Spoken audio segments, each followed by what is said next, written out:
হিন্দু চরমপন্থী সংগঠনের 25 বা 30 জনের একটা দল এত দূর পর্যন্ত আসতে পারবে কেন একটা স্যানিটাইজড এলাকার মধ্যে? তার মানে তাদেরকে আসতে দেওয়া হয়েছে, তাইলে যেভাবেও তারা আসতে পারার কথা না কিন্তু নর্মালি। এবং তারপরে সেখানে তারা দাঁড়িয়ে যে ওই শুধু ওই কি হিন্দু নাগরিকের হত্যার প্রতিবাদ স্লোগান দিয়ে চলে গেছে তা না, তারা আরও অনেক কিছু বলেছে, সেটা আমরা জানি। এবং আমাদের পত্রপত্রিকায় যে রিপোর্টটা আসছে সেটাকে যে তারা বলছে যে মিসলিডিং, এটাও সত্য না। আমাদের পত্রপত্রিকায় মোটামুটি সঠিক রিপোর্টই এসছে, আমরা যেটুকু আমরা তথ্য পেয়েছি। আমার কাছে প্রমাণ নেই যে তাকে হত্যার হুমকি দিয়েছে, কিন্তু আমরা এটাও শুনেছি যে তাকে হত্যার হুমকি দেওয়া হয়েছে।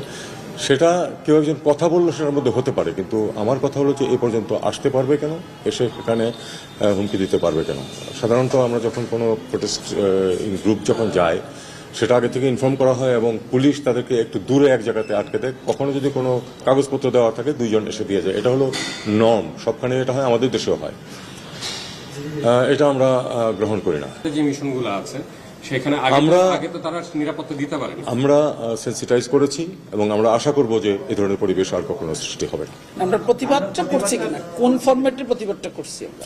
দেখুন, ফরম্যাট নিয়ে বরং আমরা আলাপ না করাই ভালো, কারণ তারাও আমাদের সাথে যোগাযোগ রাখে, আমরাও যোগাযোগ রাখি। যোগাযোগ কিন্তু আছে এবং আমরা যেটাকে বলার সেটা বলি, তার প্রেক্ষিতেই এই যে প্রেস নোট এসেছে, যে কারণে আমাদেরকেও এখন এটা একইভাবে ওপেনলি যেতে হচ্ছে।